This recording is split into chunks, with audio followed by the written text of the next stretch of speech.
Well, hello everyone. Long time no speak. Um, just got to say, I'm amazed that I've nearly reached 40 subscribers. I have no idea why, because this channel is only just a hobby.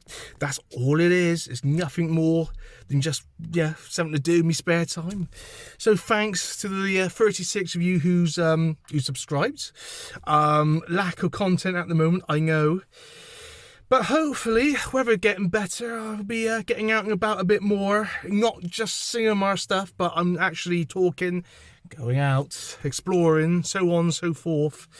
And other things, yada, yada, yada. And I'm amazed that my Great Fire of the Birmingham-on-Sea Pier has had nearly 10,000 views. Or nearly over that. Thank you all for watching. I know I've had a hell of a lot of complaints about the use of music. So basically, for anyone that knows me, I have a very sarcastic sense of humour. That goes over a lot of people's heads. It does. I thought because the fire was minuscule, no one actually died in the blaze. I thought, you know what would be hilarious? That would be to add the most over-the-top dramatic music possible. And I've had nothing but complaints. Oh, the music's too loud. Oh, I hate the music. What's with the music? Some has even said they wanted to hear my sexy Somerset accent. Well, ladies, and maybe a few gents, you're going to be getting very moist over the next 30 minutes, maybe more, as I'm going to be rambling about films. You're in luck. You're in luck. Get ready for those orgasms. Oh, I don't want to hear your voice. You're gonna hear it. You're gonna hear it. Oh, Mark, I love your voice. Well, okay. So for anyone that's complaining about the music, set up your own YouTube channel. Do something. Share and enhance our lives with your adventures. I'd love to see them. But anyway, I thought the music was hilarious. Obviously, it went over everyone's heads. Tough luck. I will not be changing it. The music stays. The music stays for comedy value. Everything's done tongue in cheek with me. So there you go, everyone. Now you know what I'm like. So I was going to do individual movie reviews. I thought, no, I'm not going to clog up my channel with individual reviews of movies. So I thought I'll just do one massive video of reviews, an orgy of film reviews. And March has been, I gotta say, a bloody good month for movies. I'm not going to say vintage. None of these films, I would say, are going to pass into legendary status. But they're all pretty diverse, and they've all been pretty really good in their own ways. Some better than others, as you will hear. So the first film I'm going to talk about is Scream 6. Someone has said that the Scream franchise is the equivalent of the Star Wars franchise, and I don't see that. And I don't know why. I think that's very high praise indeed for Scream. For me, I'm a bit indifferent with the Scream franchise. The first film was okay, bit self-indulgent and a bit smug for my liking. I've never seen the second or third or fourth. Went to see the fifth last year. Thought it was a bit meh. Thought it was alright. Star Wars Scream? I don't think so. But Scream 6, I have to say, was the most accessible of the Scream films. I really enjoyed it. I was very, very invested in it, which for the other films couldn't give two hoots about it. So basically, all the survivors and students of the previous films, mainly Ghostface's daughter and her sister, relocated to New York, as old Red Eyes once said, to study. And of course, Ghostface, our serial killer Ghostface, returns to butcher anyone that stands in his way. That's pretty much Scream. It is, I think, myself, I do think Scream is very, very, very Scooby-Doo. It's not a film to be taken seriously. It can get a bit tiresome. I'm going to say it can get a bit tiresome. But this one was pretty good. I did like the New York setting, I had to say. I mean, you can't go wrong with New York at Halloween. There were some real standout scenes. There was a scene with Ghostface being particularly badass in a deli, wielding a shotgun. The tension was built beautifully. It wasn't over in a flash. The fear was built wonderfully slowly, as we've seen Ghostface prowling each aisle of this deli with a shotgun, and it's a real study in terror. I wish Scream was more like this. It ain't, but I thought it was a wonderfully delicious scene of horror, and I just wish it was more like it. I really do. We had a scene involving a ladder that went on for what felt like hours. I couldn't care less about who lived or died in that scene. And then we also had, I thought, a very good subway scene. It reminded me a lot of Joker, where we had a lot of nods to different horror characters like Michael Myers and Pinhead, Freddy Krueger, all these horror icons all sat along with Ghostface, which I thought was pretty good. I thought it was a pretty smart scene. It done its job, Scream. Scream 6 done its job. I will watch 7. I thought out of the Scream series so far since the original, this was the best. So I'm gonna give it. I think last year I gave 5 a 6 out of 10. I'm gonna give it about the same score, maybe a 7 out of 10. It was pretty good, pretty enjoyable, forgettable. But, Rotten Tomatoes is going crazy about it, and I don't know why. Rotten Tomatoes is a website that reviews movies and public's perceptions of films, and they were going mad about it, and I don't really know why. It's not the greatest horror I've seen, but, yeah, it's serviceable. Now, talking of horrors, I have wrote a list. Next film I went to see was 65. Now, this was a very divisive little film that some loved and some hated. I don't think it set the box office alight. On paper, it should have been huge. From the writers of A Quiet Place, which I just love A Quiet Place movies. We've had 2 so far.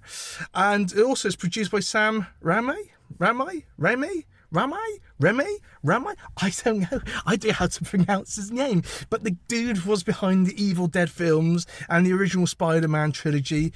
And I think my personal favourite, Drag Me to Hell, of which there's talks he is in discussions on making a sequel. So on paper, this should have worked. It stars Adam Driver, bizarrely. He plays a spaceman called Mills, who finds himself crash-landed on this deserted planet that looks suspiciously like Earth during prehistoric times. There he comes across a young girl who has also, with her long-dead parents, crash-landed on the opposite side of said planet.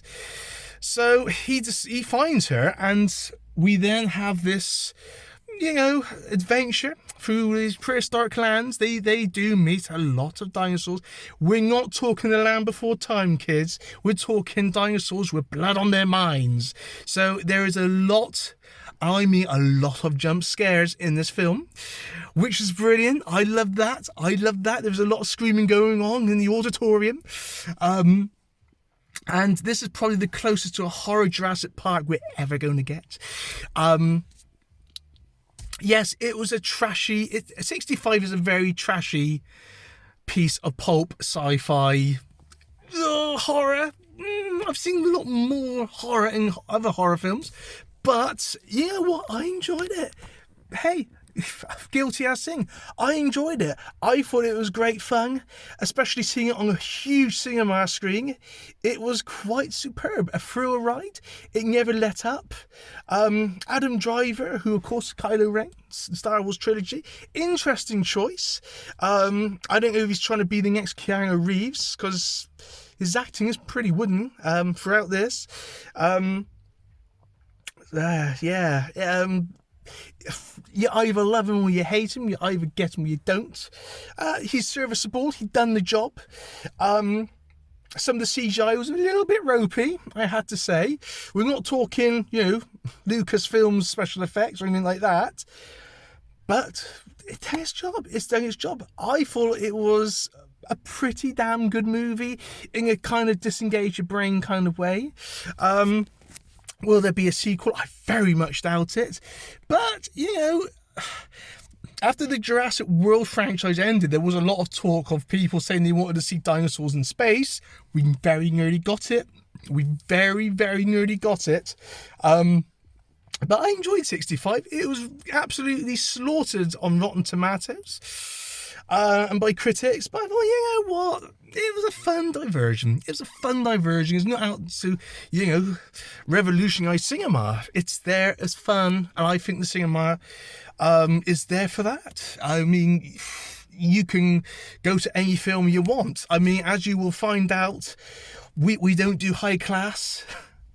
Us cinema goers, or us or me and my mates at least, we don't do high art. We don't go to see films like Hallelujah or Jennifer Saunders and Dame Judi Dench. We're not going to watch any Downton Abbey films in cinemas.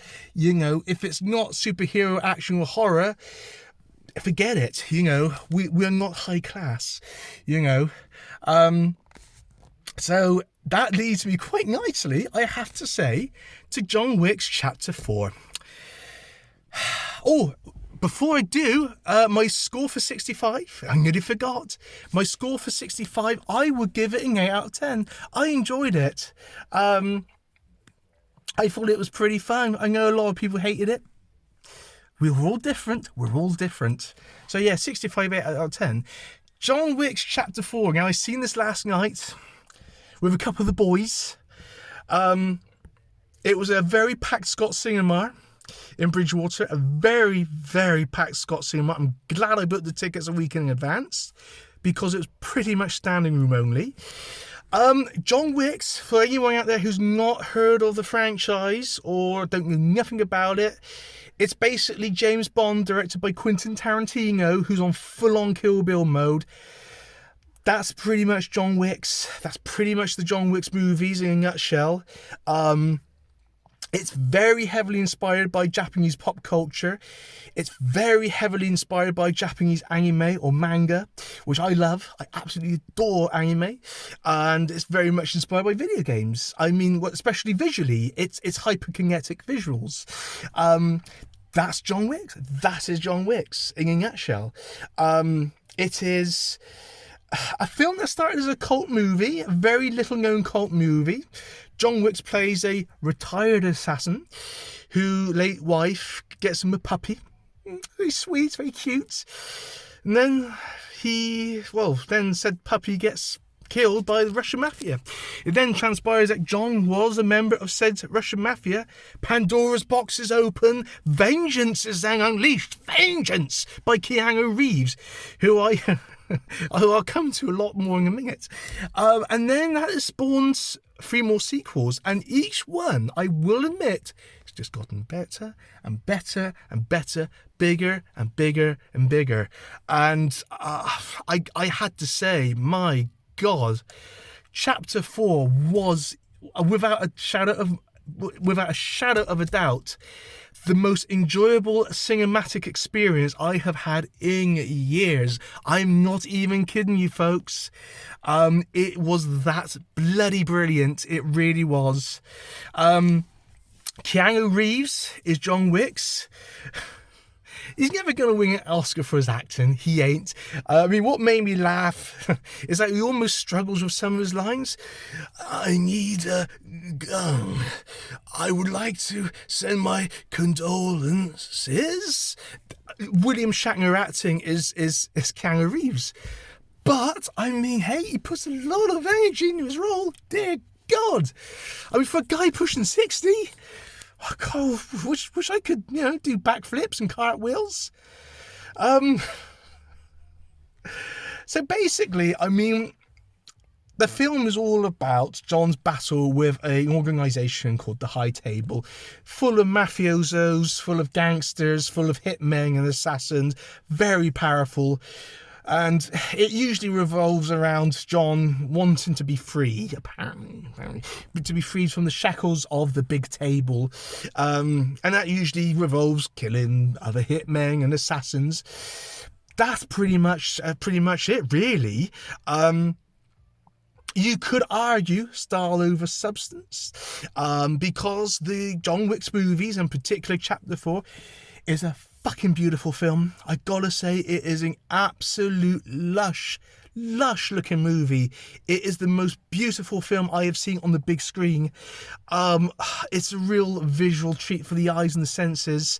You could say that about all the John Wicks movies, but 4 in particular looked gorgeous on the big screen.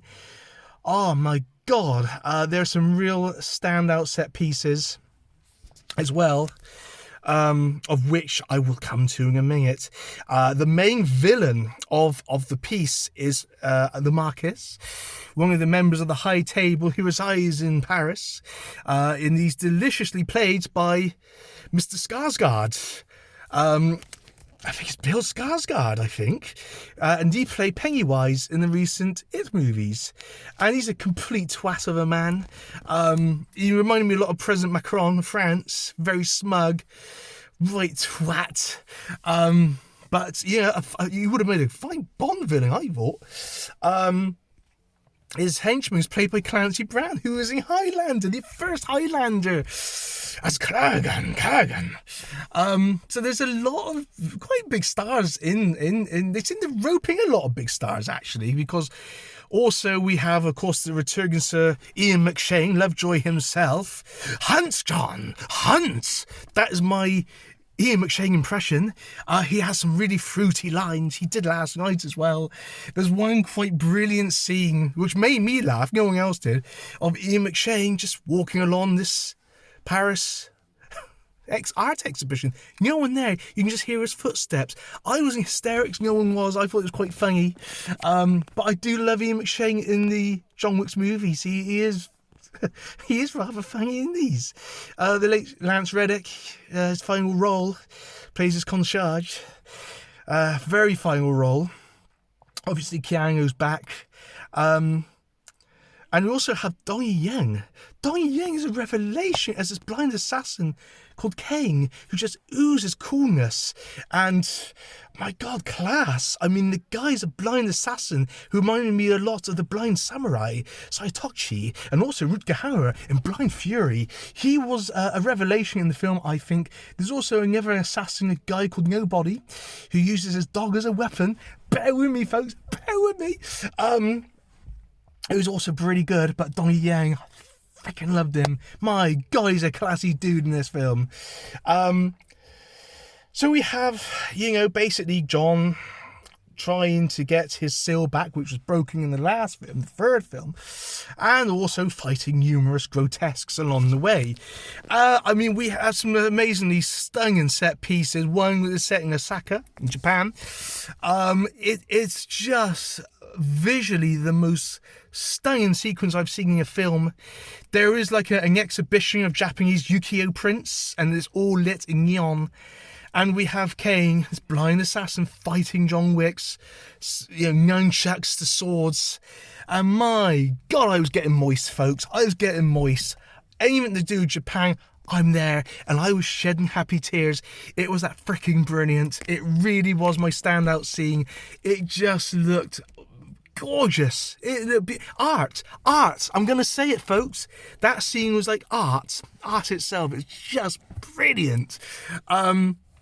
We then had a scene with, of course, in a Berlin nightclub. You've got to have a nightclub in John Wicks. It wouldn't be John Wicks without it.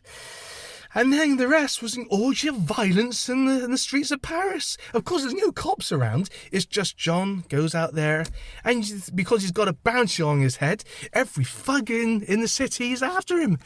We have a scene of car fu, not kung fu, folks. Car fu, where John uses cars as weapons. It's spectacular. Some of the fight scenes are almost choreographed like dance. I mean, it sounds ridiculous, but it works. It works. I mean, like I said, the car foo scene is very much, remind me very much of Baby Driver, actually. But I mean, there was some scenes that just went. I mean, it's a 3-hour film. It felt like 3 minutes. This was a film on a breakneck pace, and it was not boring. It was just 3 hours of relentless action and brutality, and I loved it for it. And of course, we had the finale between Kane and of course John. And I'm not going to say no more. It's going to spoil the surprise, guys. It's going to spoil the surprise. It had a quite surprising ending. I'm not buying it myself. I think the franchise is too big now. But we had a very surprising ending. I'm not going to spoil it. But all in all, John Wicks Chapter 4... Oh, my God, it was like a wet dream for me, that film. It really was. Everything I love: anime, action, bloodshed, brutality, Japanese pop culture, was all mixed into one epic 3-hour movie. And that's why I'm giving it 10 out of 10. I would give it a hell of a lot more. If none of you have seen any of the previous John Wicks films, or you want to see Chapter 4, I suggest starting on the 3rd, then watch 4, and then at a later date go back to 1 and 2.